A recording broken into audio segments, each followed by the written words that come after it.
Started, right? Okay, good morning, everybody. Uh, Welcome back to module 5, translation, syntax-directed translation to intermediate code. We will continue from where we left yesterday in terms of the symbol tables. So let me open the presentation. Yeah, fine. It's visible, right? Okay.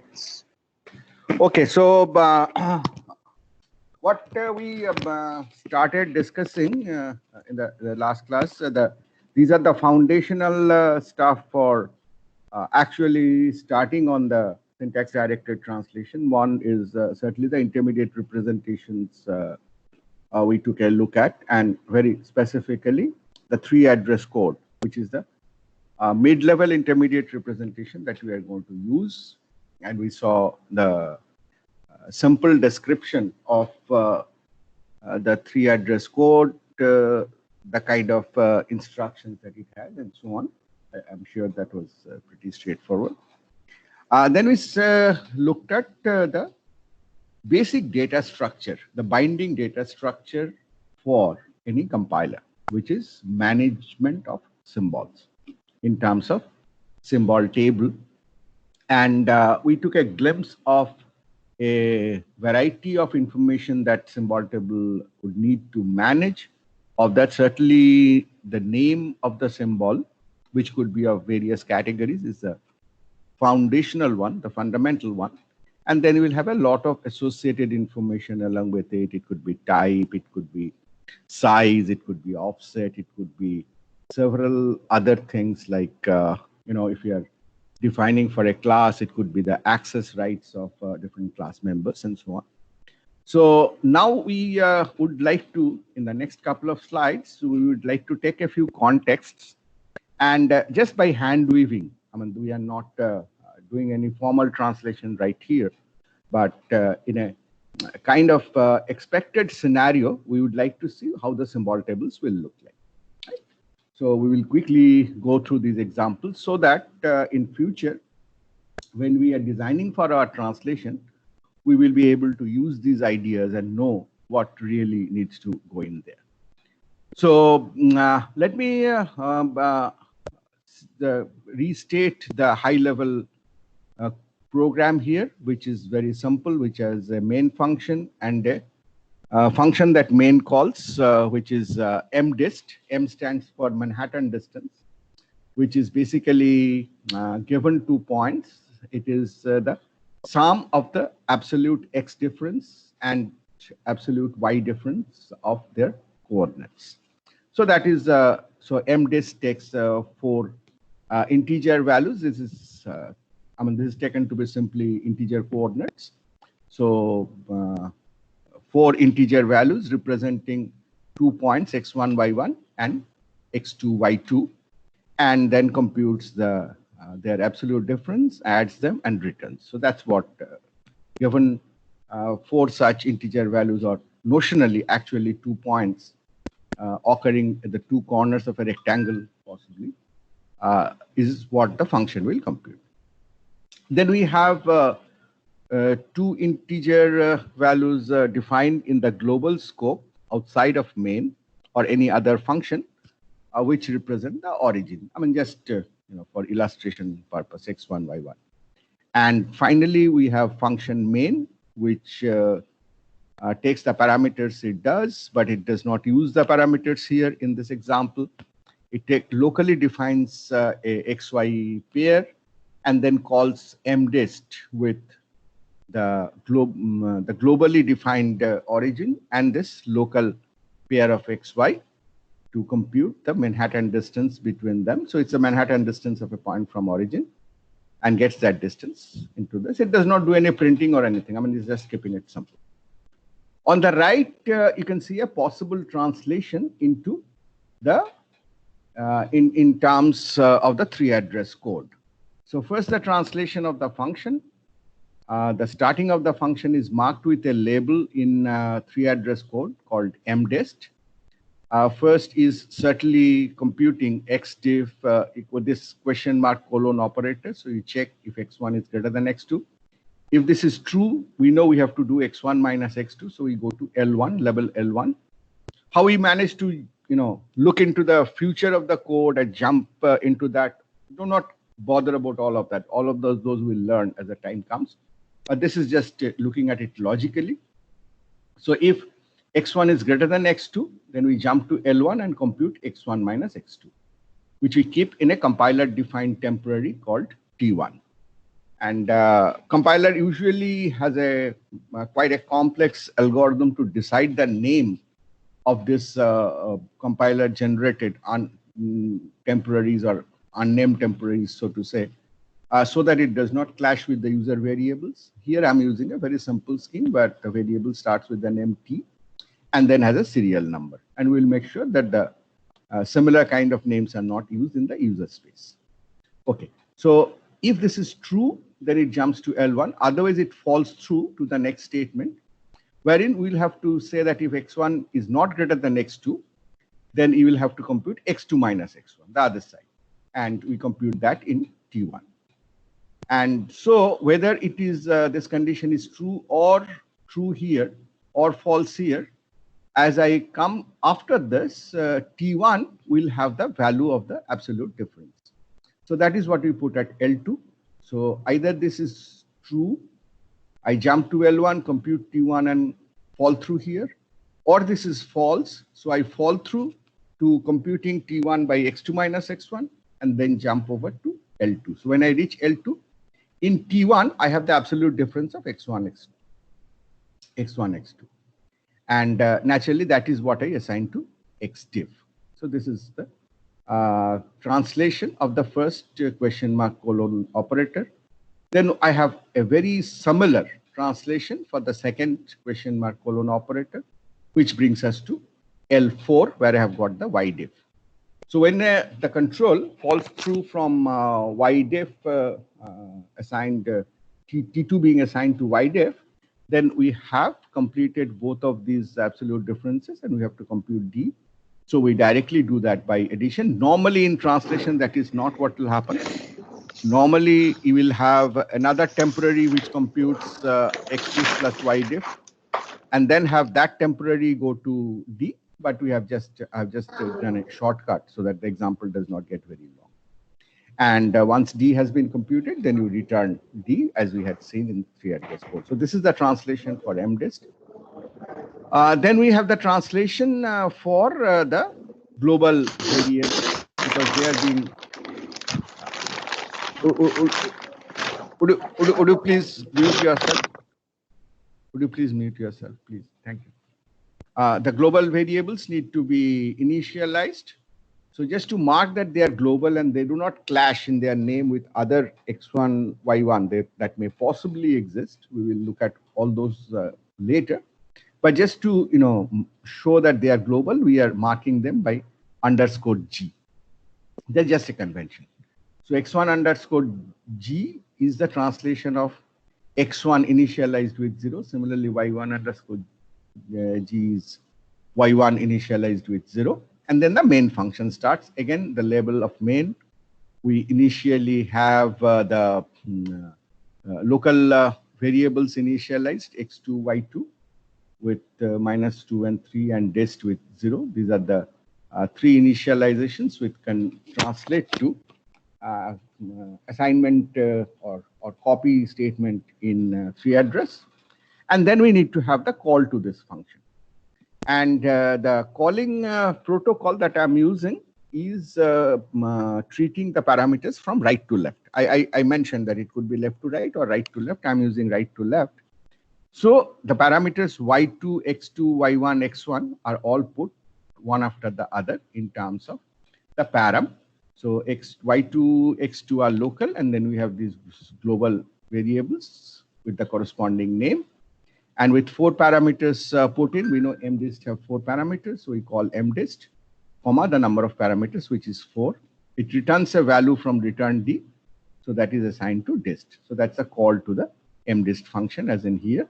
And then, since we are not printing or doing anything, function main returns. So this is a simple, very simple, skeletal program translated in 3 address. Now, if we look into the symbol table, we will identify that there are multiple symbol tables that we'll need because there are multiple different scopes. The first, the outermost, the biggest scope that we have is a global scope where there are 3 symbols, 4 symbols primarily, 2 functions, mdist and main, and 2 variables, x1 and y1. So those are what go into the st.global.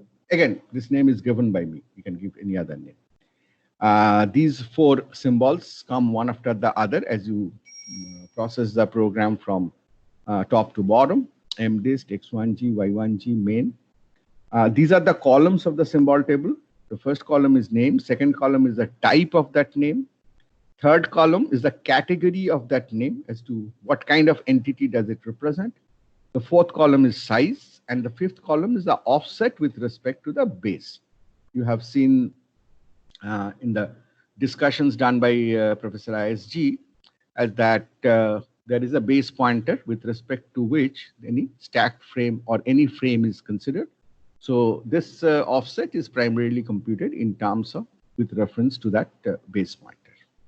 Right. The names of the columns are not shown in the table just for the lack of space. So after the name, say mdist, what we have is the type of this function. So, function is a mapping. It takes an input and gives you an output. So basically, it has a domain set and a co-domain set or the range set to which it maps. So if I have a function f which takes 2 variables of type t1 and t2 and returns t, then the type of this, the domain set of this function is t1 cross t2, the Cartesian product of t1, t2 domains, because all possible values of t1 type and all possible values of t2 type can occur as a pair, and it results in a type t. So this is the simplest form of function that you can have. Here we have 4 parameters for mdist. All of them are int. So we have int cross int cross int cross int. So any quadruple of integers are possible here, and it finally returns a value which is an integer. Since this is a function, the category of that, the third component, is called as func. Again, something which I'm just defining. It's nothing absolute. You can call it anything different, call it differently. Naturally, there is no question of size or offset because this is not going to take anything in the memory, occupy anything in the memory to store values. So the size is considered to be 0. Then I have the 2 global variables which come in as x1g, y1g. Clearly, their types are int. Category is global, saying that they are global variables, and their size I'm taking to be 4. Then we have the main function, which has again 2 parameters. Again, the int cross, this is an array of character star pointers. So it's an array of arbitrary size. The first star means here that it is of arbitrary size. And second star is the second component in ARR is the type of the element. So by ARR, we will explain this later on. This is kind of a type builder. It builds an array type given the type of the base element and the number of elements. So this represents the type of such an array, char star rp unbounded. So I take this pair of types, and that maps to int is what is the description of the main function. It is again a func, has 0, 0. So this is my global symbol table. This is what happens in global. Now I will have a symbol table for the function mdist, whatever I have translated in here. So function mdist has symbols. So it has 4 parameter symbols which are put in here: x2, y2, x2, y1, x1. There is a reason why I am doing right to left. That will become clearer later on. It just gets simpler to translate right to left in C kind of a language. So for all 4 of them, the type is int. The category, what kind of entity are they? They are all parameter entities. All of their size is 4 because it's of type int. And this is the offset. So the offset is being set here with respect to the base pointer. So you can see that, we have offset which is plus, positive offset which is negative, which is very typical to do. And there's a reason of why the offset is computed in that way. And as we do more of the runtime environment and the stack frame description, and then we go to the translation, we'll realize why the base pointer does not exist in one end of the stack frame, rather it exists somewhere in the middle. So on one side are the parameters, and the other side are the local variables temporarily. So 0 is somewhere in the middle, base pointer is shown as 0. As we go into mdist further, there are 3 local variables, x, d, xdiff, ydiff. So d, xdiff, ydiff are coming next. So they have type int, they are all local variables, they have size 4, but their offsets are negative, so they are on the other side of the base pointer. And finally, in the translation, the process of translation, I needed to introduce 2 more variables, t1 and t2. So they will also have to get into the symbol table. So T1 is T1, T2, both are of type integer, but their category is temp. So this is where, looking at the symbol table, you'll be immediately be able to say that whether a name is a parameter, or it's a local variable, or it's a temporary, or it's a global, or it's a function, or whatever. So, but they are treated otherwise. The temporaries are treated just as local variables, and that is how you space them. At this, you can note that when we have been discussing about stack frames, Professor ISG is showing the runtime. We have seen that you need space for the return address as well as of return value. These two are also required so that you can do the handshaking, the protocol between function calls, which Professor ISG will subsequently discuss further. So there is some space kept here, as you can see, because after +8 you do not see a +4, neither you see a 0. So actually kind of 8 bytes are missing in between in the symbol table. So those are meant for return address and return value. I'm not showing them here because they do not come directly from the symbols. They are more relevant for the stack frame. They are not exactly in the symbol table, but the offset will maintain the coherence of the memory layout. So this is your mdist symbol table for the mdist function. Similarly, if I look at the global the main function, I have another symbol table as tmain, where I have parameters argv, which type I have already explained. Argc is int. Argv has a they are of category param. Has a argv as a size 4. I'm assuming that because it's actually a pointer. The array is basically a pointer, and then the actual space allocation of the array we will look at differently. Right now we are not looking into those complications. So that is a size that you have. Then you have 3 local variables coming in here in terms of int, local, and the size. And as again, there is a base pointer reference which is 0. Parameters are on one side, and the local variables are on the other side. In terms of translating main, we did not use any compiler generated temporary, so you do not see anything in this. So this is a basic, kind of information that we will keep on managing here. And what will happen at every stage is, as we keep on processing the functions, the code, every time we come across a symbol, so there is a C++ need that every symbol be actually declared of its type and so on before it can be used. So every time you cross a declaration, with that name, you look at the appropriate symbol table. So if you're processing mdist, you look at this symbol table and check whether such a name exists, whether in this symbol table there is a y2.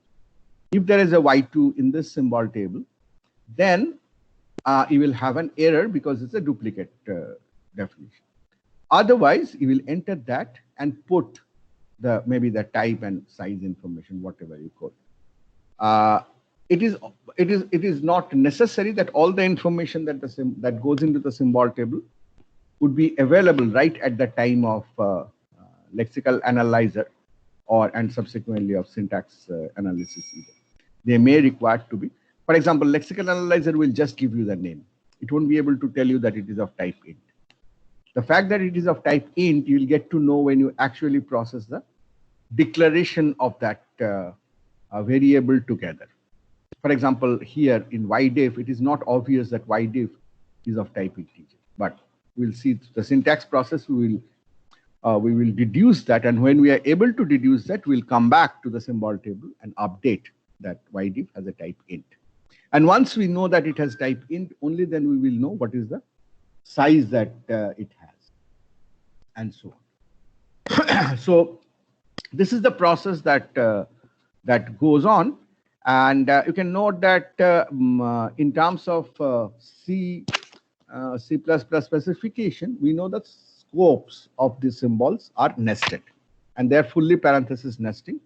So we are representing symbol tables corresponding to every scope. So every separate scope has a symbol table.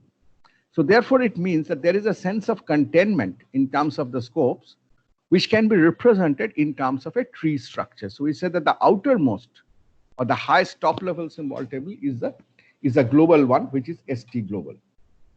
And then MDist, the symbol table for MDist, the other two, MDist and main, are basically contained in them. So they are direct children in the tree of ST global symbol table. So kind of symbol tables form a tree, and to manage that, you may keep the child information, but normally, since one scope may contain a number of other nested scopes, there would be a chain of children that might be there. So for simplicity, what we are doing is we are showing the information the other way. Because since it's a tree, every node can have only one unique parent. So we are just keeping a parent pointer. So we are saying that is the reason you see a parent marked here. So if mdist st.mdist is a symbol table for the mdist function, then this symbol table is a child of st.glb, which means that the scope of mdist is fully contained in the scope of st.global. That is the global scope. Similarly, for that same reason, st.main also has a parent, which is st.global. So they kind of point to the two symbol tables here. And st.global, being the root symbol table, does not have a parent, so it is shown as null. So these are the basic, this is the basic structure of symbol tables in a C program. So let me stop for a while and see if there are questions. Then I'll come back and have quite a more examples to work with. There is one question. Yes. From Shubham Mishra. Why aren't we storing the memory address at which main and MD start? See, Shubham, the symbol table is about symbols that has an address in the storable space. So we will discuss that more. Like symbols like main and MDist, which have shown as labels on the tree address code, are markers in the program memory space. They are really not addresses in the data memory space. As you know, the memory has different segments. Right? So main and MDist are addresses there. So they are where they will get finally a physical address depends on a different runtime decision. It's not related to the storable value or the storable memory computations, which is the symbol table concerned with. So I would not say that they are not managed in some way, but we are not getting into those complications right now. We will see how these symbols and their association to memory is managed at a later stage in the translation, particularly when we talk about translation of functions. Right? So I hope, Shubham, this is clear. Is there any other question? There is another thing which no one has asked, but I think you can clarify that. In the mdisk function, that in the symbol table, you have kept separate some space for the return address and the return value. There are 8 bytes out there. Yes, I talked Yeah. about that. But in the main, there are only 4 bytes. Yes, yes, that is usually the way it is handled. It is little bit more complicated, so I did not get into that discussion. It's little bit more complicated because the call to main is managed with a lot of other baggage. I mean, typically there's a, depending on the operating system, actually the system implementation, you will have another function, possibly CRT main or something, which calls main and manages all of that. And the way the return value typically is managed is something very, very different for main. So those are special cases. So you may note that the gap is actually not 8 or 4 bytes only. When managing the return address, return value will have other things to take care of. So let me continue on this. Let me go to the next example. This is exactly the same example. I wanted to have everything in the one slide, so it is a little cluttered. I will highlight the changes. The changes are just here. You look at these 4 lines. Earlier, I'm going back to slide 27. Earlier, it was just one flat code. Now I'm introducing, just for the purpose of illustration, this has no computational consequence, just for the purpose of illustration, I'm introducing 2 nested scopes. One scope starts here before int xdiff and ends at the matching closing parenthesis. So this is a nested block within which xdiff is defined. Then within that, I have nested another small scope, which is containing ydiff. So this is kind of just creating the situation of having nested blocks. And I want to see what happens in that. Right.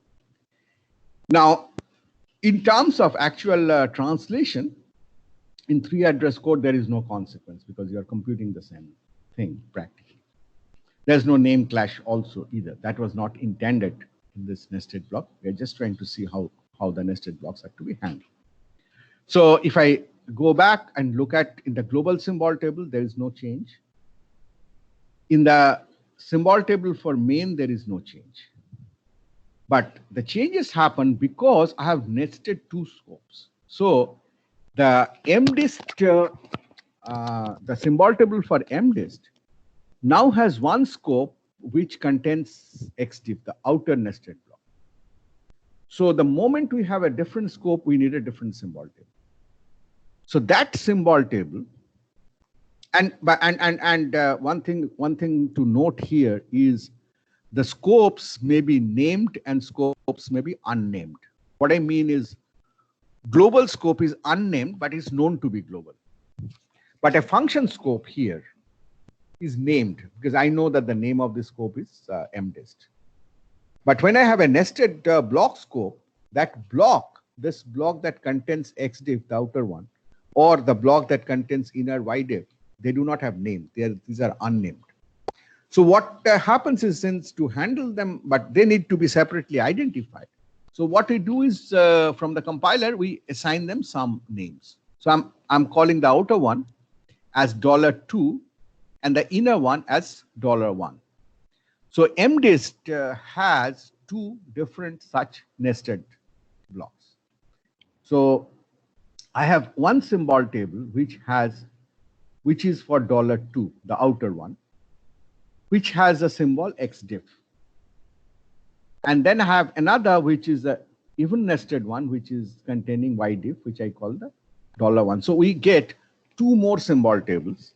And mind you, these are nested. So $2 is immediately within mdist. So the parent of $2 is mdist. Whereas $1 is inside $2. So the parent of $1 is actually $2. So that's how you maintain the nesting. And we will see, we will use this tree structure to deduce if at a point, for example, if at this, just for the sake of it, if at this point within the scope of $1, if I had another declaration called int d, then which D would it mean? It would mean the D of the $1 scope, not the D of the MDIST scope. So to manage those, we use the hierarchical tree information. So now, we have now two symbol tables. So now global has a child which is MDIST. MDIST has a child which is MDIST.$2. MDIST.$2 has a child which is MDIST.$1, which is a perfect nesting of the blocks, the block scopes that we have. Now, since these are nested, so again, I'll go back to slide 27 to show you how XDIF and YDIF look there.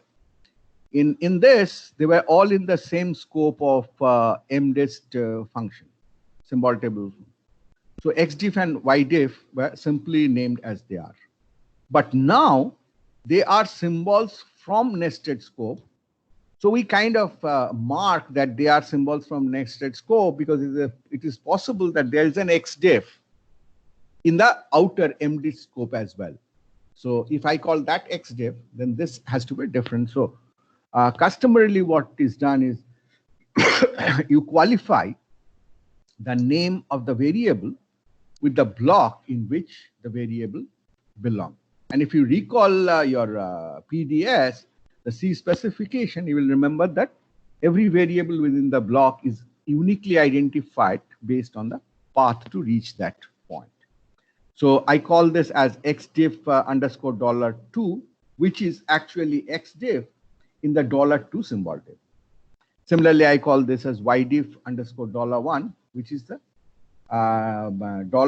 YDIF in the $1 symbol table.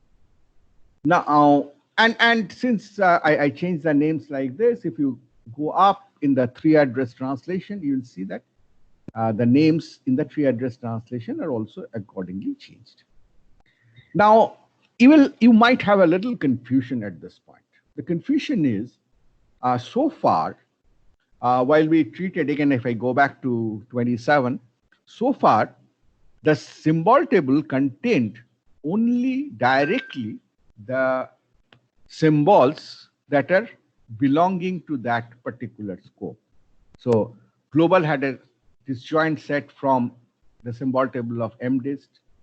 Both of that are disjoint from the symbol table of main. So symbols in one symbol table do not feature in another symbol table. That is what we have. But here, suddenly you see a breakaway. You see that a symbol occurring in $2 is also listed in its parent. Symbol occurring in $1 is also being listed as parent of parent. Right. So why is this? This is for a very specific reason, and Professor ISG will explain it more when the runtime of the function handling is done. Is the fact that symbol tables are not only about managing symbols, for which just having these two symbol tables would have been fine. But it is also about managing runtime memory. So we want the symbol table to be done in a way so that subsequently in future, they can be very directly translated to the stack frames. And the stack frames exist only for functions. There is no stack frame for a nested block or a nested block. So what happens is, all allocations of blocks which are nested within a function scope are actually also allocated automatically, embedded in the stack frame of the function within which they occur. So both XDIF and YDIF, which are symbols in the nested block within MDIST, will actually be allocated in the stack frame of MDIST. So it is required that the symbol table of MDIST not only have the immediately containing variables of that function scope, but it also have the variables that are within its nested blocks. So all of these will, so kind of, this is the hierarchy part of the information, wherein the hierarchy of symbol tables will help you deduce as to what a particular symbol is referring to in the text when you have the same symbol defined in multiple scopes. But This convention of bringing in all the symbols and putting them all in the function scope also is kind of a, we say, it's a flattening out. You have this part of the tree below MDist, the tree of symbol tables below MDist node, st.mdist node. You are kind of flattening out. You are containing everything and putting them here, so that when you actually do runtime allocation, when you actually allocate the stack frame when the function MDist is called, it's not only that y2, x2, and d, they are allocated in that stack frame, but so are all variables of the nested block. That's the reason I have shown these in three different colors. The black ones are automatic allocation, or they are all automatic variables, as we know. They are occurring directly, immediately in their respective scope within the function. The green ones are the static allocations, which are outside of functions in the static space. And red ones are within nested blocks within function scope, so that they have a kind of a mixed management where in terms of resolution of name, they are managed on the symbol table tree. In terms of allocation, they will have an embedded automatic allocation within the stack frame. So this is a point which needs to be understood well. It will be good to work out more examples that you can work out by hand and say this. And in future, when we actually translate functions and nested blocks, you'll see that it will be good to get back to this example and clarify if you have doubts. So this was, so we have seen, going back to 27, we have seen a normal global and function scope. Then we have seen global function and block scopes being represented in symbol table. So let me go forward and try to bring in alias in the whole game, the type def. So what I'm trying to do is, again, it's the same code practically, but instead of now calling, using 4 different integer values as kind of representing 2 corners of a rectangle, we have defined a structure as a pair of points, xy code, and giving it a name called point. So I've given an ls to this structure as point, and then I'm using point. So now point becomes a available type, as you know. So I'm doing this in terms of pair of points, and then the rest of the code is just changed according to that. Component operator of the structure is being used, and so on. And you can see the same thing being done here in terms of the 3 address code. Similarly, the origin shown in the global is defined in terms of point and initialized as structure is initialized. The other point in main is done as a point, right? So that's, we are not using nested blocks anymore. We are just kept that aside. I'm just trying to show what will happen if I define a structure and alias it. Now, again, if I come back, come to the symbol tables, the global symbol table now have 3 symbols, because this pair has collapsed into one structure variable P. So I have PG here for global. Now, what is the type of this structure? The type of this this P, what is the type of this name? The type of this name is struct point. Right? So you say that the type is struct point, and it's global, and its size is 8. Accordingly, what is the type of MDist? MDist takes a pair of points and give an integer, so it's struct point cross struct point gives 8. It's just that.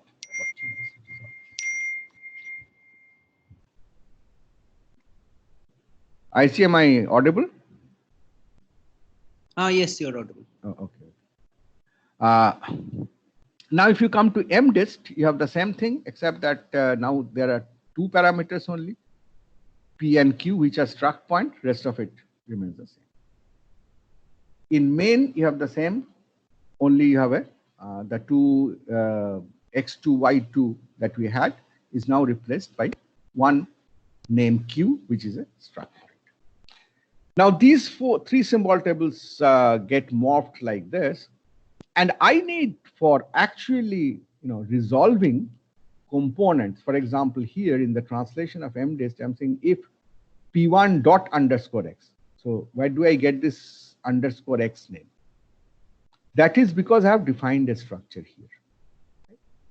So now we get we take that is not only the computational scope, which gives us symbol tables, which we were having earlier, the global scope, the function scope, and the nested block scope, but any kind of structure or union or class namespace, they also need symbol tables because they also define symbols within a certain scope. Only thing is that scope is not statically fixed. That scope can be reused, reused, and so on. That's what is happening. So to maintain that struct information, we introduce another symbol table, which is which I say, I mean, this is just to, the name I'm using in this way so that we can remember that this is a special type of symbol table, which is not of a computing code, but of a type that I'm defining here, actually aliasing here. So st underscore type, which what is the name of that? It's struct point. So I've given the name as struct point. And these are the symbols in that, which is underscore X underscore Y again. I have the type, I have the category. Now these are members of the struct. So I call them as members. Their individual size, I can have the total size also. And the struct point is, where is it defined? It is defined in the global scope. Since it is defined in the global scope, this symbol table has a parent pointer, which is st global. Now, please remember that if this type def had occurred inside mdist, then its parent would have been the symbol table of mdist. So it's again that scope containment rules apply. So with this, in the all other three symbol tables, when I talk about struct point, I know where to refer. I know that PG is of type struct point, which has a symbol table st type dot struct point. So when I have here, whenever sorry, there is a typo here. I'm very sorry. I'm very sorry. I'll correct this. This is not x1 underscore g. This is p underscore g dot underscore x. So this will be p underscore g dot underscore x. Similarly, p underscore g dot underscore y. I'll correct that. So when I refer to this with p underscore g here, I know it is a struct point. So I go to this symbol table.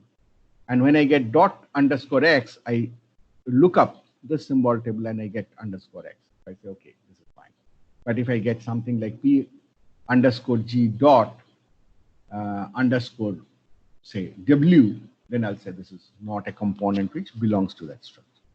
So this is, you can see that the symbol table not only keeps symbols in terms of the computational code, but they do can keep symbols in terms of our other containers, data structures, and representations of types. So this was the simplest of type that we could have, which is a structure. So let me move on and generalize this a little bit more, elevate the structure in terms of class. So what is the difference that happens between structure and class? If we look at C, there is no class, of course. In C++, the class necessarily means that it's like a structure, it has data members, but it has methods. Now, whether you will have explicit methods in a class or not is a matter of choice, but certain methods, two methods are absolutely necessary to define a class, that is the constructor and the destructor. And there are a set of auxiliary methods which come for free unless you define them, like copy constructor, like copy assignment operator, and so on. So when I do class, now you can very well understand all that have changed here from the previous example. I'll go back to slide 29, where I had a type def for struct point. Now that I have converted into a class. And just to keep things simple, this is not, I know this is not what we advocate, that data members should not be public, so they should be private. But I've made them public here so that I don't need get set functions to manipulate them, which is what I do not want to get into that complications. So I have data members X and Y. This is like the struct part of it. And then I must have a pair of functions, the constructor and the destructor. So the constructor takes two of these values, coordinate values, and initializes the data members, and the destructor takes a pointer and destroys. So this is my class point. So in terms of the symbol table global, symbol table mdist, and symbol table main, nothing changes except earlier I was calling it a struct point, now I will call it a class point. But certainly now I have a change in terms of the symbol type symbol table for the struct. Now I have a st type class point, wherein like the struct, I still have the members, data members, which are underscore x and underscore y. That's where the values are kept. But I also have two methods. So now kind of I have a different representational situation where there is no, again, no direct computational scope, but the scope of a class wherein I need to have all my methods listed so that whenever I have a variable of the class type, I have an instance variable of the class type, I'll be able to look up this symbol table and say, okay, this has this method which can be invoked. So if I look at the constructor, what will be the type? It takes two integers, so int cross int, and what does it give? What does it return me finally? It returns me the object. So it's a pointer to, it returns a class point. Similarly, the destructor takes a pointer to the object and returns nothing. It is a void. Their categories are, I'm giving it a name method because they're methods of the class. So as you go in here, you will see that in terms of this whole method mdist, there is no change in terms of, I'll go back to 29. So when struct point was there, I had all this, only p dot underscore x, q dot underscore x, like that. And when I come to the next, they are exactly the same. There's no difference. But if I look at function main, I will again have the same type of things, but in the beginning, you see something very, very interesting happening here. Is when the execution starts, I have an object, instance object P in the global scope. So since I have an instance object P in the global scope, that is not a passive declaration anymore. You know, if I go back, I have on slide 29 struct point. Struct point is just a struct point. So I mean, the fact that it has initializer value 0, 0 can be put in terms of the code as initialization that happens. But here, when I have class point on slide 30, if I have on class point, then the constructor of point needs to get called. And matchingly, the destructor of point P will also need to get called. The question, there are two questions. One is who calls them, and second is when are they called. Now, since this P is defined in the static space outside of any function, naturally main cannot call these. Actually, when main starts, it might immediately, as a first executing instruction, could use any one of these objects. And if it does so, then that object must be available, which means that the object defined in the static scope, in the global scope, must be constructed before main starts. Yeah, so that makes it a little different situation in C++ compared to C. So this is just, I mean, this is not exactly what happens, but this is pretty much what could be a model for that. Is besides main, you think about another function, say CRT, often called CRT main, which is what will actually call main. So what does that function do? So that function is not written here. That function is provided by the compiler. So that function will actually construct the objects in the static scope and then call main. And when main gets over, when main returns, it returns to CRT. And then the objects in the global scope that were constructed by CRT will have to be destroyed. So the lifetime of this variable P outlives function main. So it is constructed before main and it is destructed after main returns. So this is something very, very interesting in C++, and the translation strategies will need to take care of all of these management. And a very special case in the runtime, that it is not true that the execution of code actually starts with main as it is said in C. But in C++, the execution of the code starts with something in the static space, which is some object getting constructed. And there is a whole lot of confusion that come out of that, because if I have 5 different static objects, then the objects declared in the static space, then which one will be constructed first, and which order, and so on. I'm not getting into all those complications. I'm just trying to explain you the dynamics and the consequence of that in terms of management of symbol tables. So now I have a function CRT which has to construct P. So what is constructing P is calling this constructor X and Y. And what are these? These are the initialization values given here. So I have to call the constructor point. So I do call point, and before that I do param 0, these 2 parameters, and say that as 2. And what returns is the I'm using a notation which I shouldn't be using. This is not a very valid notation, but what I'm meaning here. It's not also allowed in 3 address code, but what I'm meaning is what I get is the address of the object P in the global scope. So I've represented it that way. But if you look up 3 address code, you'll see that that's actually not something like that. I couldn't have assigned it to PG because that will call for another, copy constructor and all that. All those complications are there. So there's a little bit, sticky management, but you can understand what is going on is this constructor has been called. And then since there is no other object in the static global scope, so you have to call main. So calling main is, taking these 2 parameters, again from right to left, paramark P, paramark C, call main with these 2 parameters and the return result you get. So then main gets called, whatever has to happen in the main. Here it comes here, does all that task, which is same as before, almost same as before, not exactly. I'll explain what is not same as before. But you call main and that happens, the result comes back.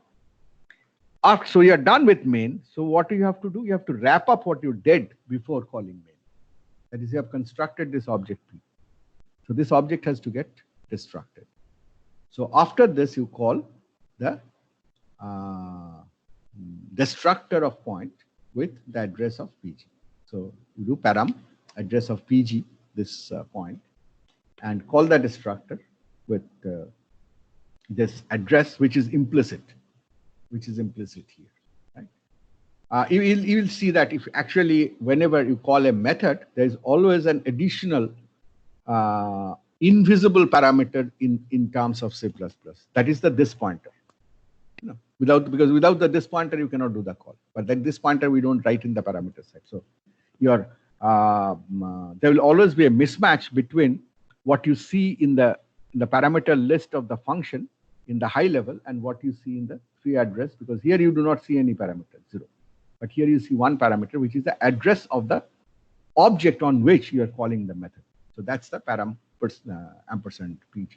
So you take that, you call this destructor, and that completes the process. Just to complete on the discussion, I said that for methods you get one parameter extra, which is this pointer. You will then wonder that why you didn't get that in case of constructor, because constructor has 2 parameters and you see 2 parameters. That's for the simple reason is constructor is actually a static function, because when you are invoking the constructor, your object is still not there. So there is no this pointer at the time of calling the constructor. So you call the constructor irrespective of the object. So even though we do not say static, but constructor of a class is actually a static function, because it's common for all objects in the of the class, all instances created from the class. That's the reason the number of parameters here is 2 when you have 2 parameters here. But in case of destructor, it is 1. So this is what is going on in terms of this, and naturally, those function calls of point and tilde point are references to this symbol table of class point. So that's all that is. Wherein here you have again the construction of point Q, which has to happen with the parameters -3 and -2. Then P and Q go in as parameters. You call mdist with 2 parameters, get the dist, and you are done. Before returning, you have to, this is an automatic variable, so its construction has happened automatically.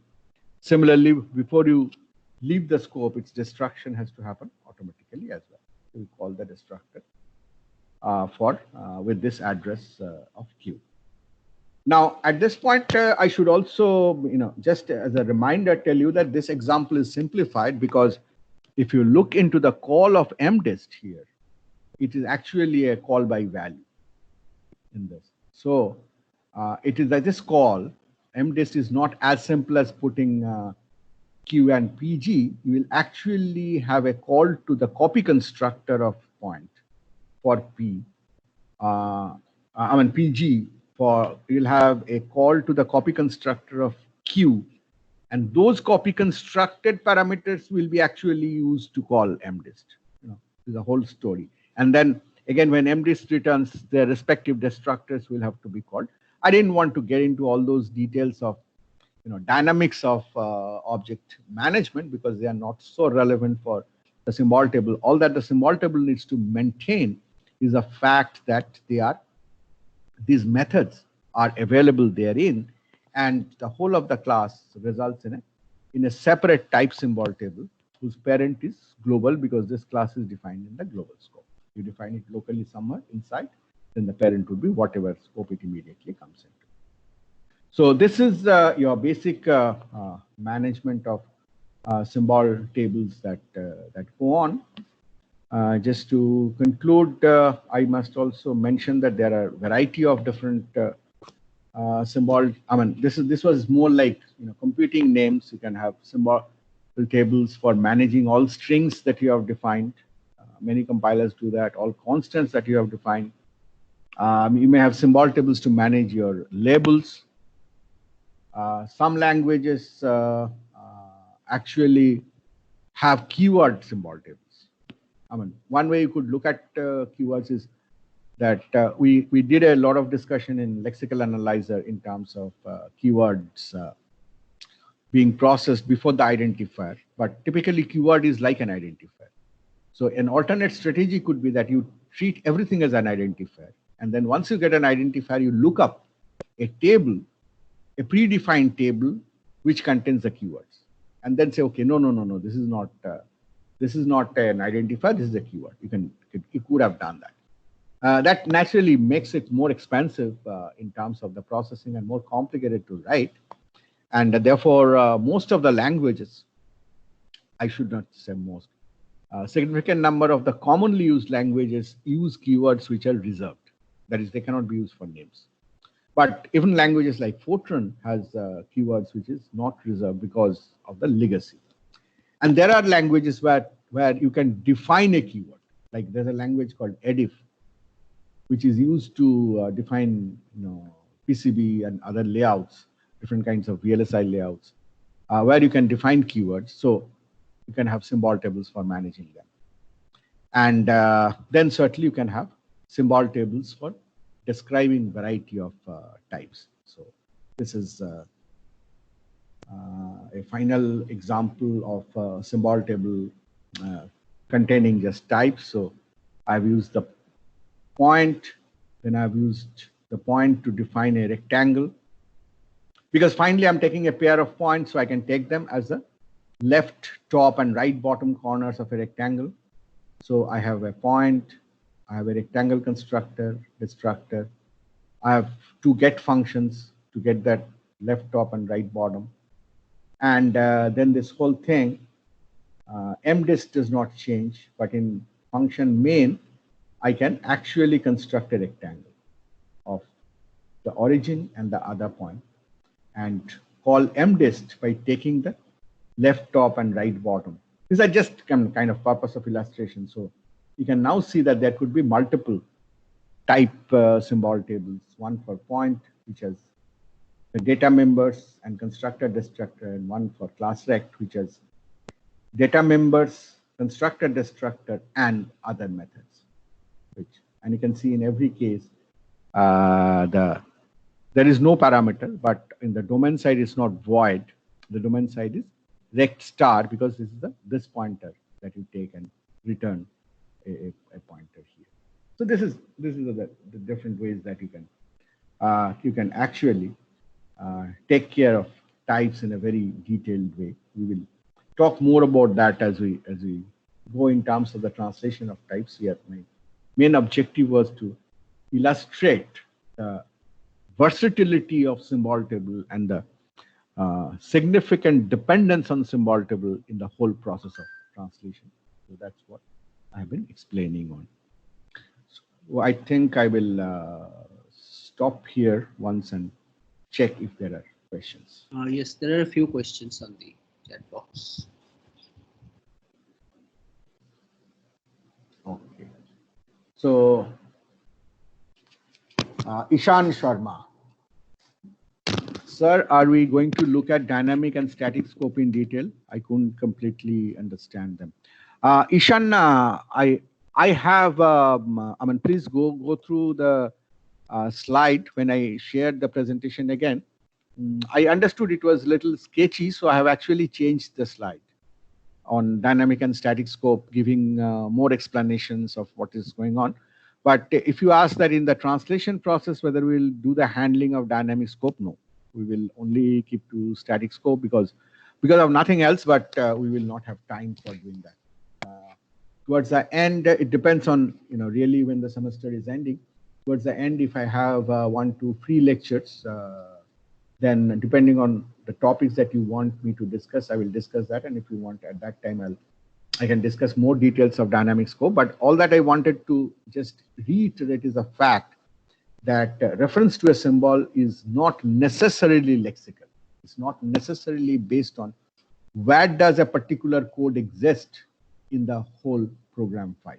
But it could be completely based on where the code is called for, where the code is invoked from, or what is the runtime object status, which is what is used in runtime polymorphism in C++ and so on. So I just wanted to highlight that difference, but we will restrict our discussion to static scope. Why don't we show only scope in MDIS, but show the variables in them? We need the variables, because unless we know the variables, how do you, I mean, at the end of it, Shomnath, we need to know a whole lot of information about every symbol. We need to know their type. The symbols will occur in several expressions. We need to see if it is correct to have that symbol in that expression, whether the operators are appropriate. If it is an object, we need to know whether a particular method can be invoked on that object. So we need to refer to the detailed properties of the symbols very regularly. So unless we show them, unless we maintain the variables there, show the variables there, we will not be able to give those explanations, give those answers. Sir, this program is giving compilation error in GC. I mean, it might. Don't just worry about it, Shubham. I mean, this is illustrative purpose. This is not, we are not, because I have cut down a lot of things, and I'm just trying to show that part which is relevant to understand the symbol. I mean, if it is showing a compilation error, you know how to fix it, please fix it. And Sir, actually that error is, I think, due to the symbol table problem only, because you said that we are somewhat like flattening the tree, right? So if we have nested blocks, then yes.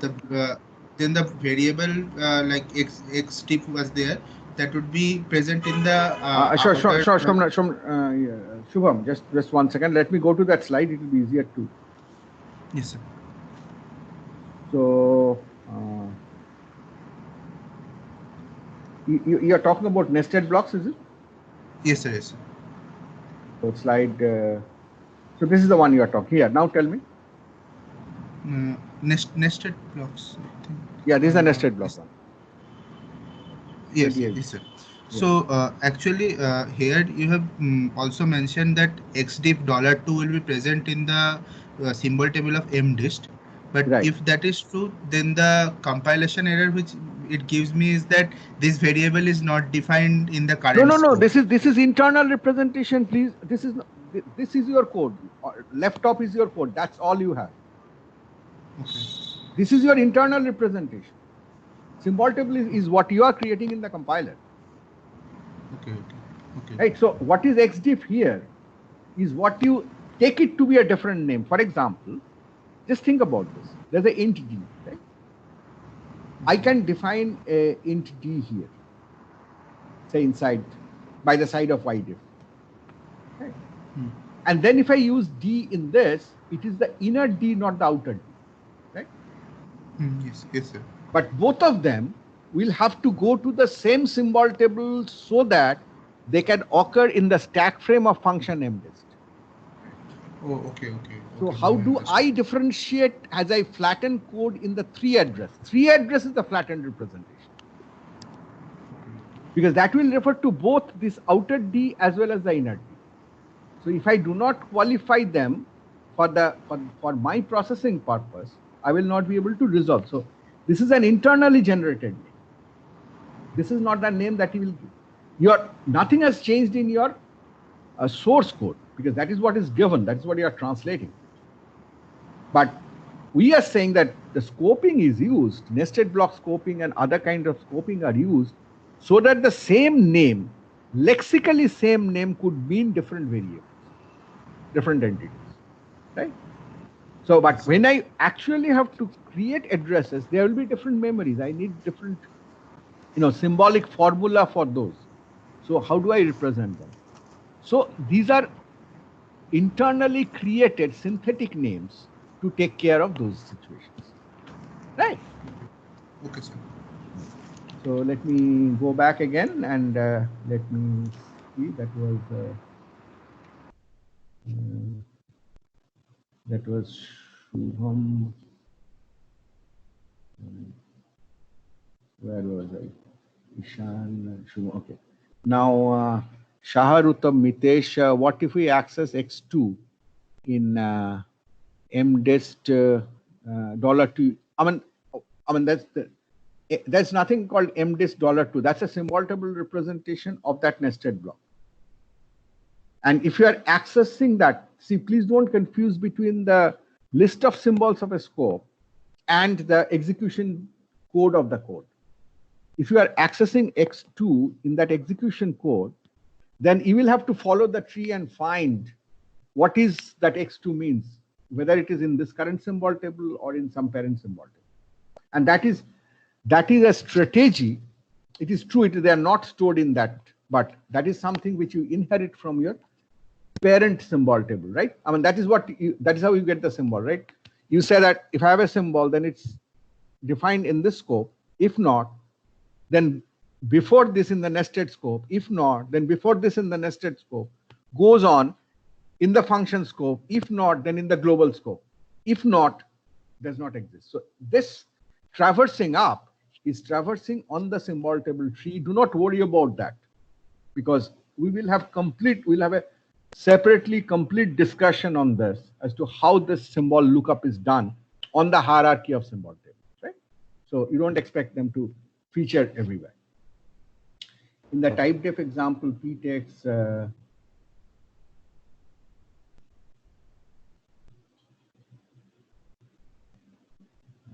type def example. So Shomnath, you mean the struct point example? Yes, sir. Yes.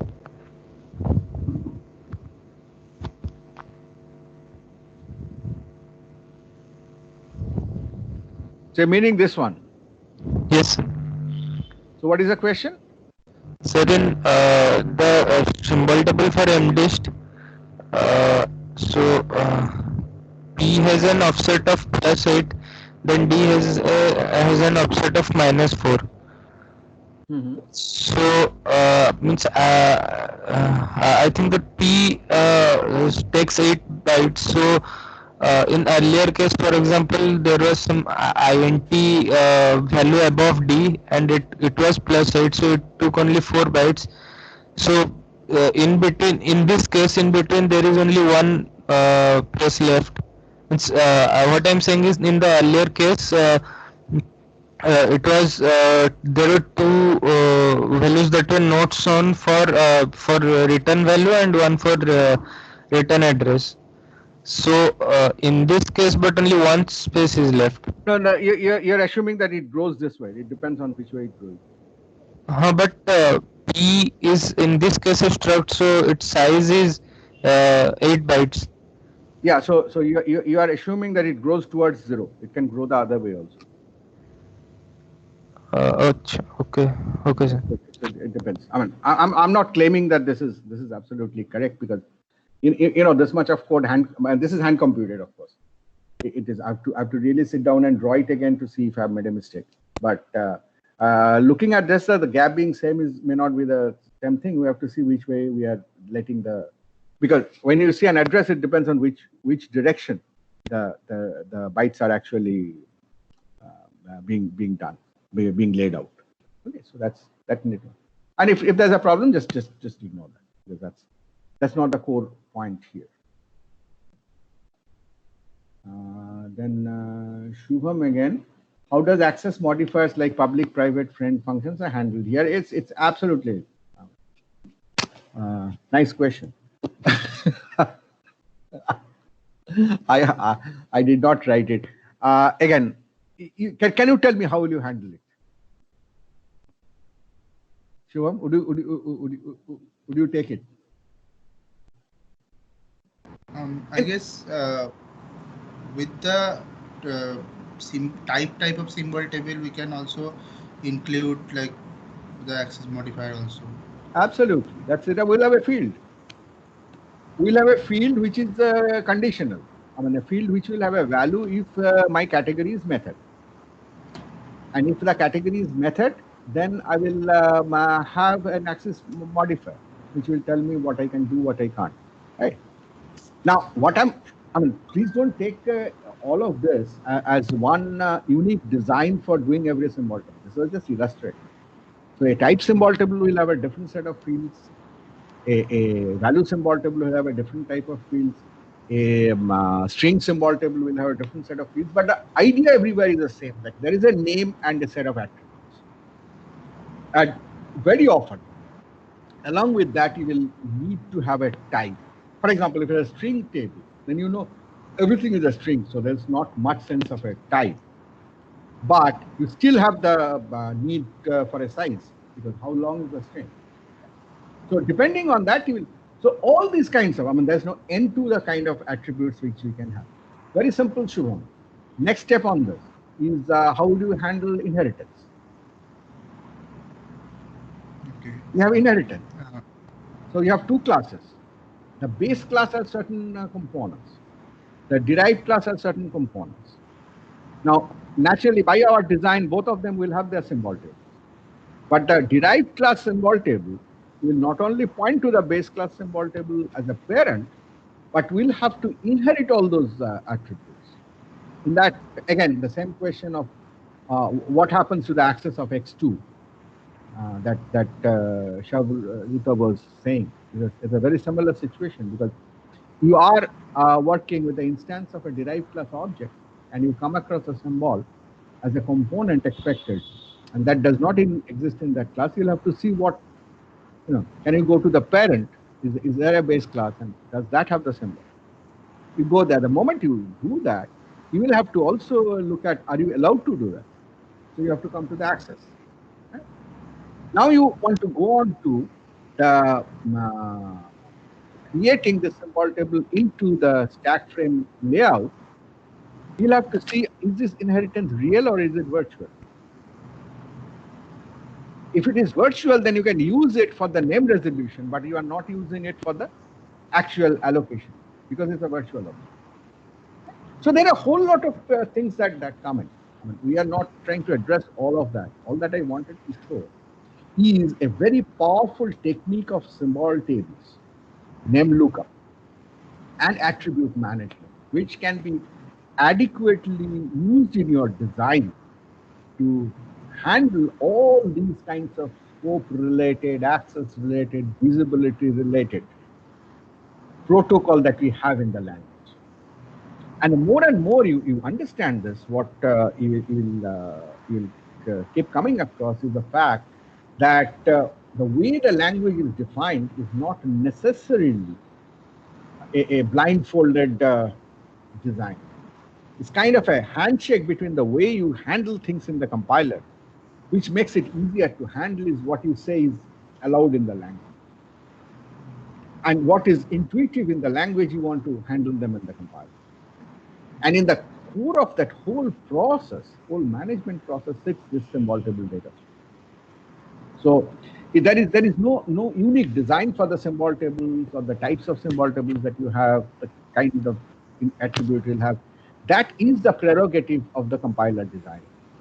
And often one compiler vendor will win over another compiler vendor based on the efficacy, efficiency, elegance, maintainability of such design. And symbol tables form a core part of that. That's all that I'm trying to read. Okay. Okay, sir. Thank you, sir. Any other question from anyone? No. Okay. So let me go back. Okay, lot about symbol tables. So we have done with a lot of symbols. So let's now start getting into expressions, actual translation. Now let me not get in there.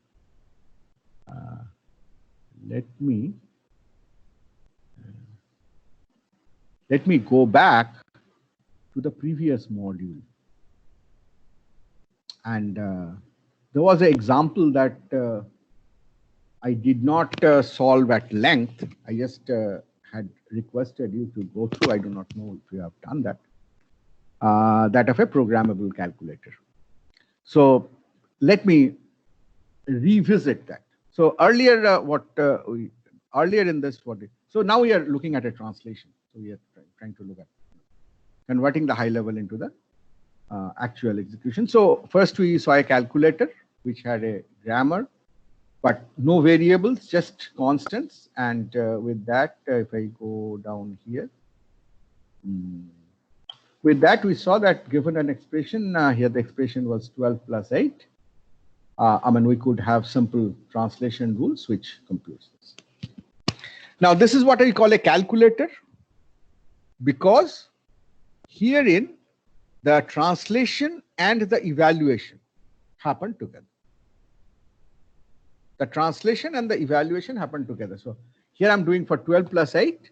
If I have to do for 29 plus 17, I'll again have to do the parsing, translation, execution together. Right. So when we do this kind of compilers, we typically call them as interpreters. Like they kind of compile and go. So they kind of translate, execute, translate, execute, translate, execute like that. Whereas when you do a compilation of a C program, you just do a translate, compile, and once done, then you only go. I mean, you run it for different input instances, right? So that's a basic difference. Okay, so this was the simple calculator. Then we said that there's a programmable calculator. Programmable in the sense that I will have an identifier. So let's see. So we introduce an identifier, that is rule 14 here. You can see that 4 to 12, these rules, or 4 to 13, these rules, these 10 rules are basically the expression rules. Expressions with constants and so on. All kinds of operations with them, which we understand very well. Now to have identifier, we have introduced rule 14, which gives you a storable computation. That is an identifier which can take a computed value from one point in the program to another point in the program. That's it. That's a stored value. And we have introduced rule 3 to store a partial. So F produces ID is the use of the identifier value, and S produces ID assigned expression E is where you store a partial computation to a variable. There is no separate declaration. The moment you assign something to a variable, it is assumed to exist. Then the first two rules were simply listing of statements, one after the other. So you can write A assigned 8 plus 9. Then according to 3, A is a variable which gets a storable value 17. And then when you do A plus 4, you again parse that. And here the A comes from F produces ID. And whatever is the stored value 17 gets used. And you get that's the basic. So now, since you have identifier, now you have a symbol table. You need a symbol table, of course, because otherwise, how do you remember that you got this A earlier? For example, you write A assigned 8 plus 9, and then you write B plus 4. Of course, that's an error. I mean, you can't do it. One. Second is, you need to not only know that this A had occurred before and value was stored, but you will also have to remember that value. Also have to extract that value. So I do A plus 4. I need to remember that A was 17. Right? So I need a symbol table. So this is a very simplified symbol table where I will have the name because I need to look up by that. And I will have one location with the name, which is the current value. I have the name and the location, which is the current value, which is a programmable calculator. It's an interpreted mode. It's not an actual code. So this is mine. So now we have discussed so much on the symbol table. So this is my, where is my symbol table? This is my symbol table. Just two fields, the name and the value. That's to handle the variable. Okay, then on this symbol table, I have a lookup. Lookup is it takes a name and gives me a pointer to this object. So coming back to my Bison specification, I have an array of such symbol table records. So a number of symbols is kept at 20. So up to 20 variables I can simultaneously use. And then in terms of the attributes, number continues to use the int val attribute, which is the value of that number.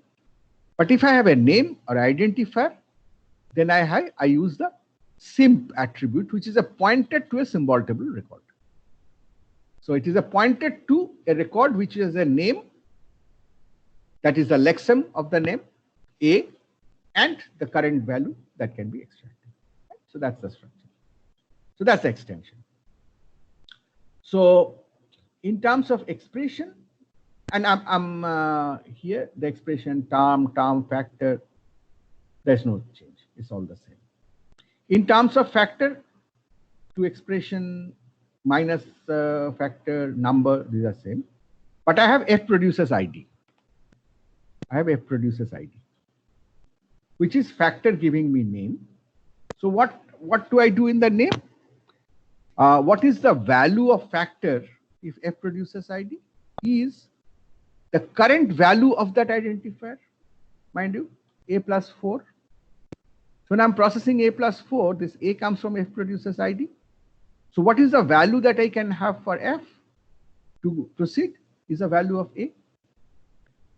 So I say that my $1, which is name, the property of name is semp.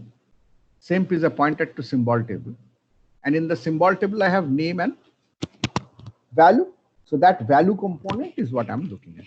So that is $1 pointer value. This is a pointer, so semp pointer value, which is the current value of this identifier. Assign it to $. Rest of it progresses exactly in the same. Because once you have got a value in F, then it does not matter whether you got that value as a constant or by parenthesizing expression or by something else. It's all the value in it.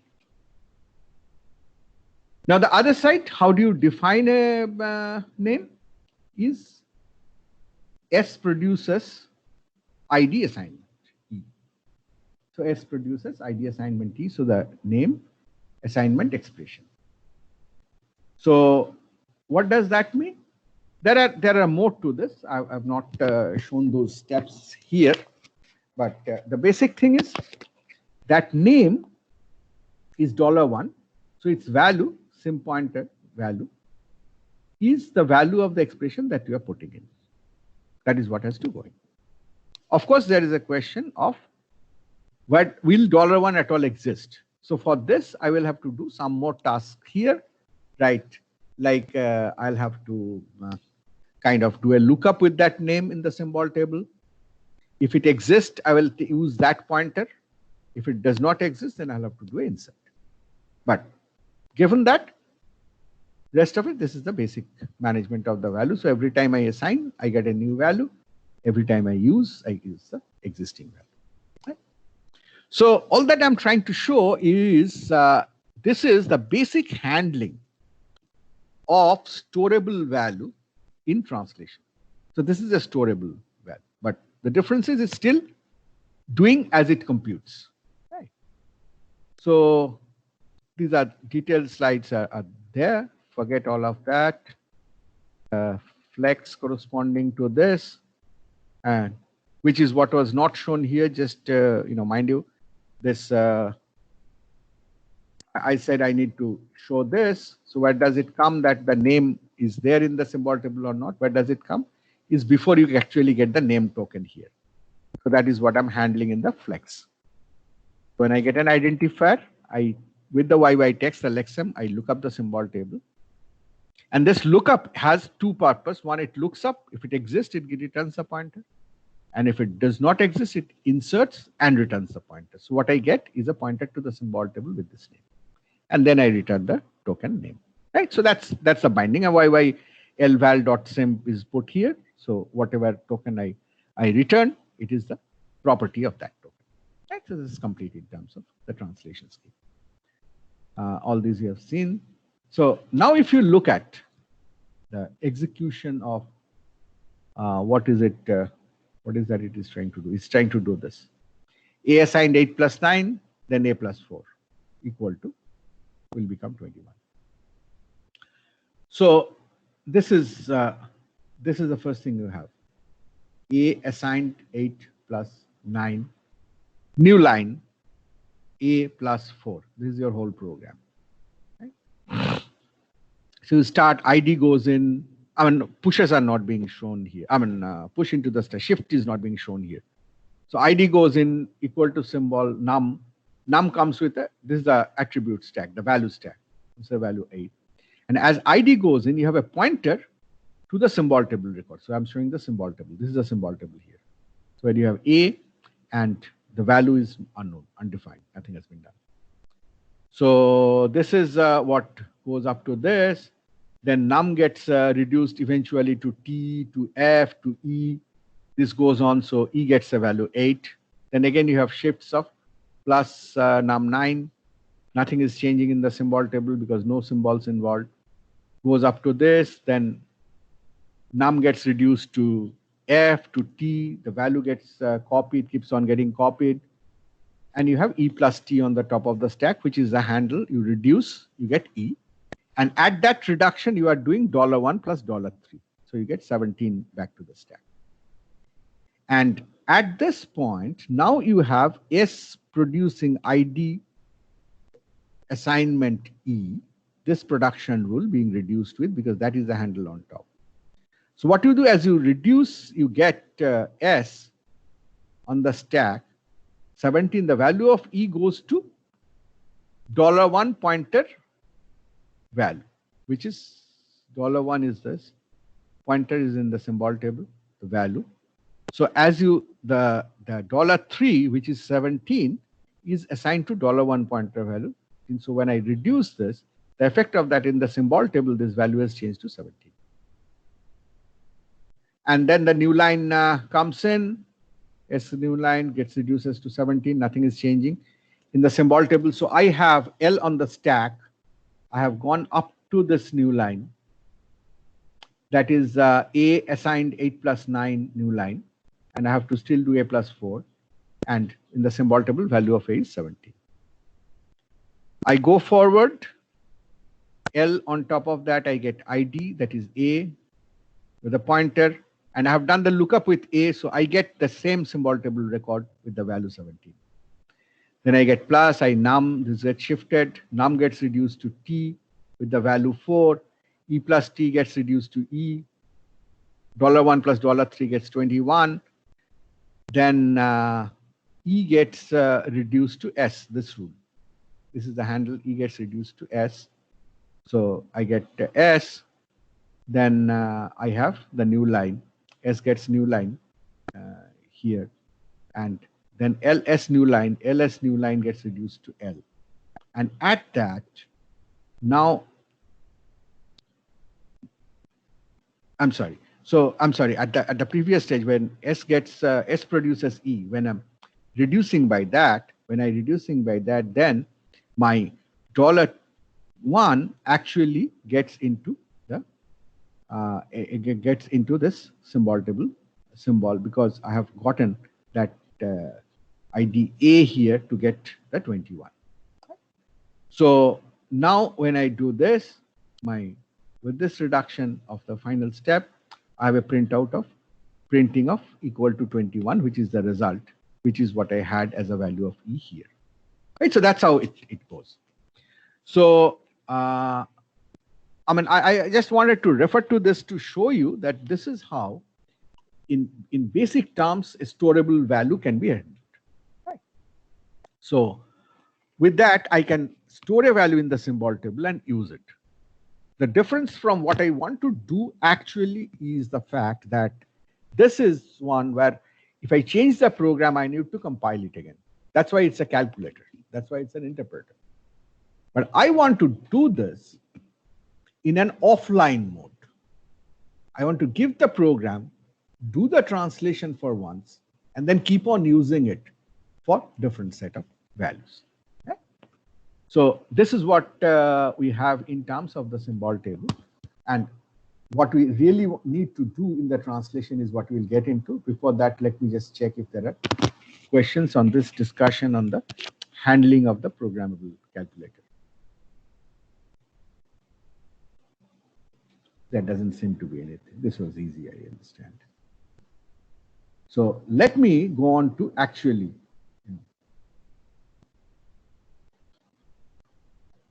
So now I'm back to module 5 again.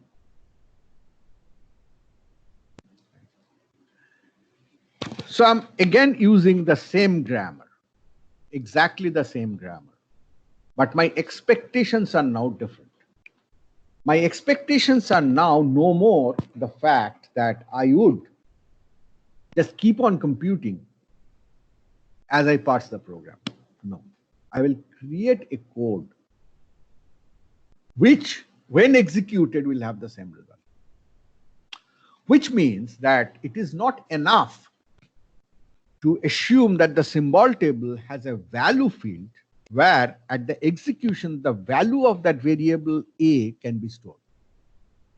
Rather, the symbol table needs to have an address of A, address of a memory location, where at the execution time, at the runtime, the value will be computed, stored, and used. That's the basic difference. So just a value field, as I did in the symbol table earlier in the programmable calculator, to just directly compute and put the value is no more possible. Rather, I would need one level of indirection where, along with the name, I will need to associate a memory location where I will actually have that value. So every variable, every computation, every expression will have a field, a memory location where I can keep their value. Okay, so that's the basic. So for this, now we introduce what are known as attributes for grammar symbols. And what we are getting into is formally known as attributed grammar, or attribute grammar for that matter. This is a long stay in terms of the translation process.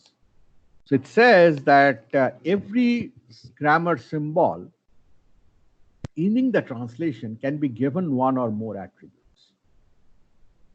which means every terminal or non-terminal can have one or more attributes, wherein we can manage different set of quantities, different set of information during the translation process to effectively create a code that is equivalent of the high-level program. So here I'm talking about a few which you immediately need. What are the symbols I have?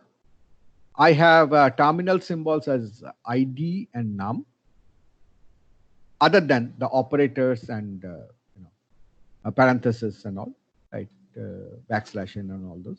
Usually these do not usually have attributes because they just have only one unique meaning that they stand for, like plus means addition, assignment means assigning something, and so on.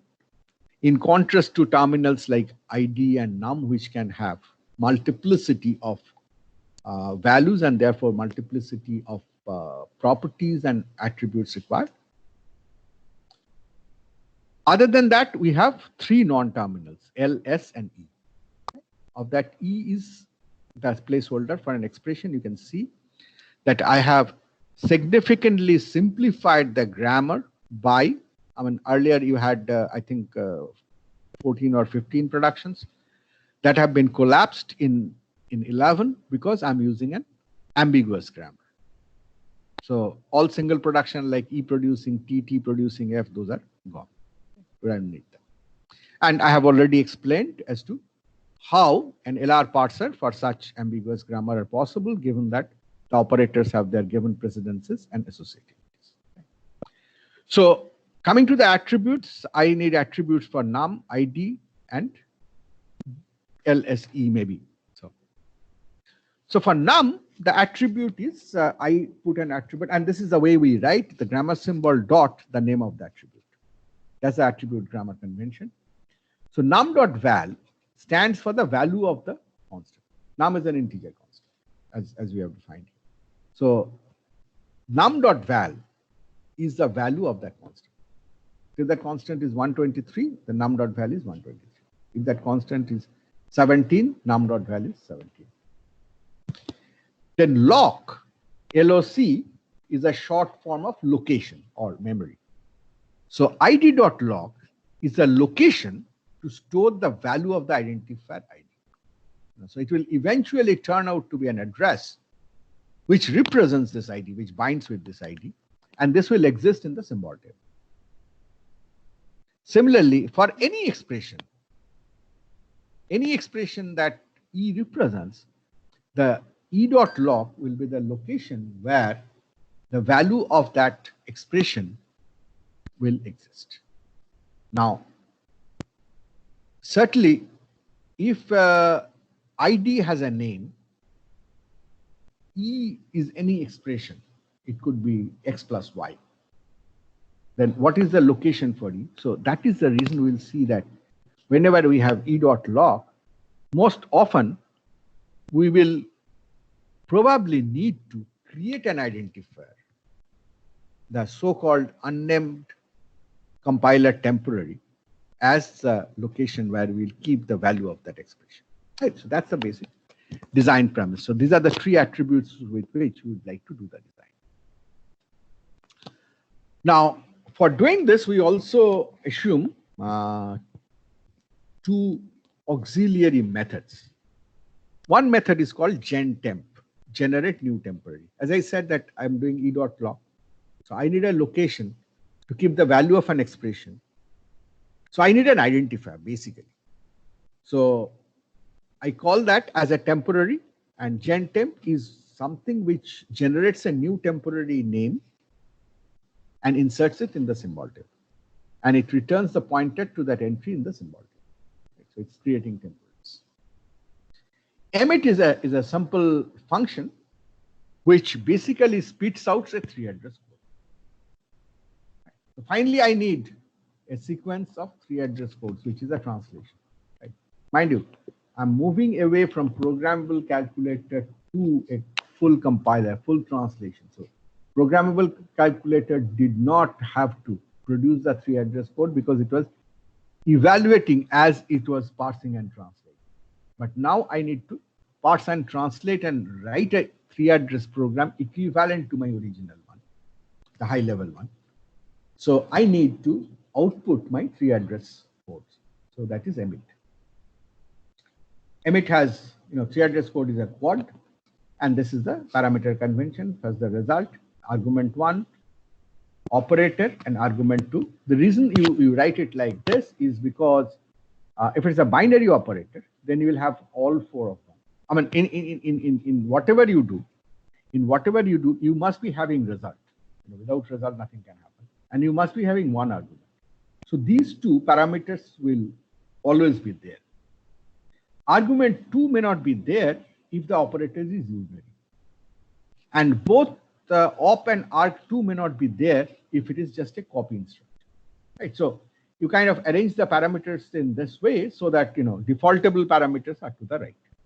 So you can use this function. So there are 3 implicit overload of this function. One is certainly using all 4 parameters, or using the first 3, or using just the first 2.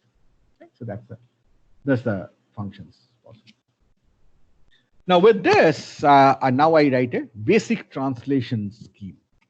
Mind you, in the translation, this is this is kind of Bison style written on the grammar directly. So along with the production, whatever action is written is what will happen when a reduction by this production happens. That is, the right hand side is found on the top of the stack as a handle and is reduced to the left hand side. So for example, if I start with rule number 4, because it's simple to do, is we are saying E is E1 plus E2. So if it is E1 plus E2, where do I get that E1? E1 will have a location. And I have assumed that every expression has a location where its value will be stored. So that location is E1.log. And E2 will have another location, E2.log. And what is this addition? Addition is adding them to. So I'll get the value from E1.log. I'll get the value from E2.log, add them, and put it where? As a value of E.log. Now E1 and E2 are already in the stack, so they have already happened. Something has already reduced to them, so they exist. But E.log did not exist beforehand. I'm just bringing it in for the first time now. So E.log, there is no variable available to store the value of the expression E. So I have to create that. So that's a simple. I do E.log gets gentemp, which will give me a new temporary variable. And then I emit a code saying the result is going to be this E1.log plus E2.log. This is not written in the function call format that I just described. This is more for our understanding. Now, if you understand this, then all these 4, 5, 6, 7, all are same. They're just the operators are different. What is E produces parenthesis E? Naturally, there's no difference in the value. Now, mind you, here I am not doing a gentemp. Why am I not doing a gentemp? Because I could have done a gentemp and then emitted a code saying E.log has been assigned E1.log. But I know it is the same value. Whatever value E1.log has is what the E.log has. So instead of generating a new temporary and then copying the value, which is an unnecessary copy, I'm just saying that whatever was E1.log, whatever is that location, consider that to be the location of E.log. So consider that to be the variable itself. So I'm not copying value. I'm just copying the address of where the value exists because they are the same expression. Whereas if I do E produces minus E1, then I certainly have a computation and I need a new location, gentemp, and I need E1.log to be negated and put to E.log. Right? So that is what is your 4 to 9. Now, how does it start? What is the initial value E produces num? Naturally, some location has to have that value of the num. Value of the num is num.val. I do a gentemp and put it in that location. What is reproducing ID? ID by itself is a location. because it's user defined. So again, like I was saying in rule 8, I don't need to generate a new temporary and copy this value of the identifier in that temporary. That will be stupid. I can just say that where is the value of E will be available in this case? Wherever the identifier is. So actually what I copy is a address, again, not a new temporary and a value. So that's the reason you just copy id.log to e.log. So that is whole of this. Then you finally have S produces this. So you are making an assignment of E to ID. So what it means that E.log has a value which has to be assigned to ID.log. So you need to emit E.log assigned ID.log. S and L were just management of statements, and they are distinct. They are not taking any part in the, so they are just sequencing everything one after the other. That's it. So they do not have any other attribute. They have no actions either. So you can see that there are significant number of them where we have generated new temporary, and in some where we do not need a temporary, and actually no code is also output. You are just managing the address where you keep the result of the expression. And there is one where there is no temporary, but actually there's a copy code to copy the value of the expression onto the identifier. So if you take this scheme, so this is just a kind of a somewhat of an abstract scheme to show that your attribute, how does an attribute grammar can help explain or help implement the semantics of a given grammar to translate into the free address code.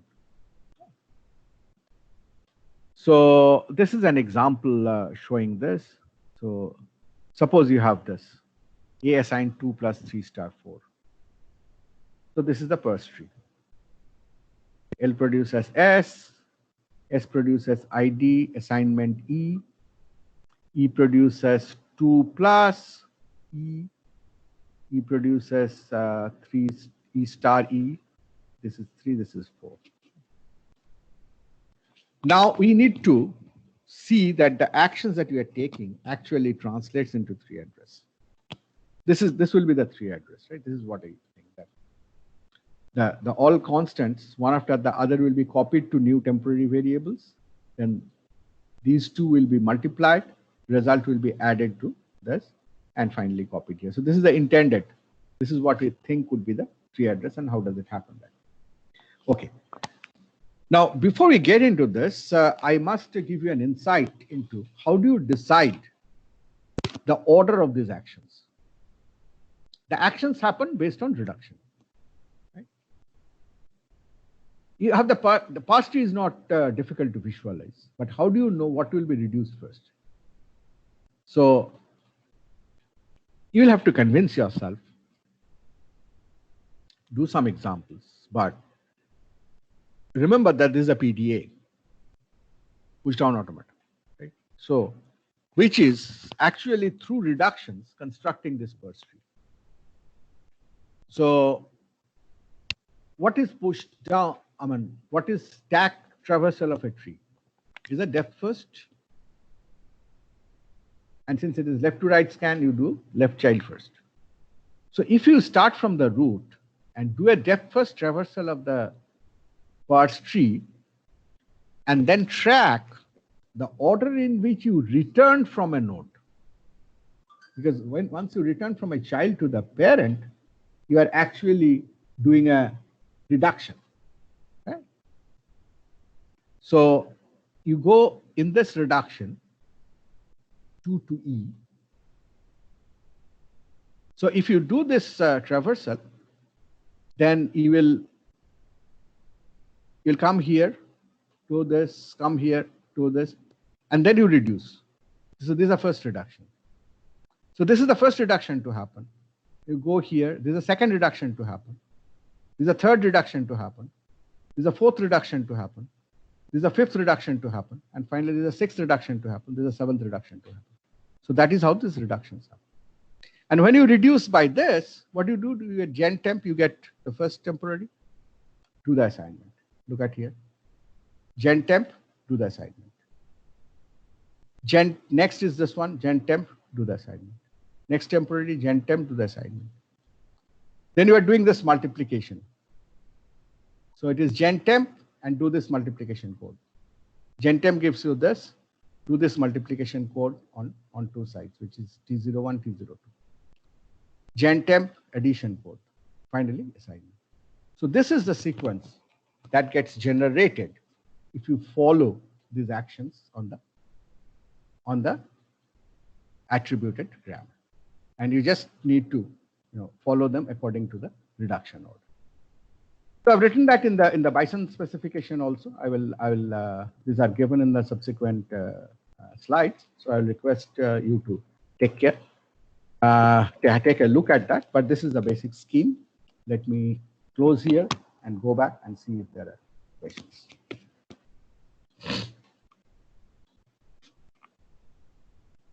Is there any question on what we have?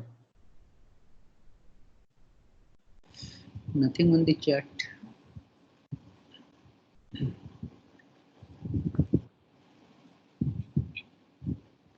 The second part was fairly straightforward, so I don't think. Yeah. Too many questions. So it seems like there is no further questions on this. So let me stop here, because I think getting into the actual Bison, and it's better that people take a look by themselves. So please do that. And if there are questions, let me know in the next class. So thank you very much. I think next we'll meet in the laboratory. Right, Professor Aji, and we will discuss the next round of the runtime. Yes, yes, that's right. Sir, do we have to generate the TSC generation in Bison? Of course. That's your assignment 5. You'll have a whole lot of that. But right now, in assignment 4, you are not doing TSC. You are just doing the parsing. You are now just doing a parser. So which given a correct program will parse and give success. Otherwise, it will give failure. Okay. Right?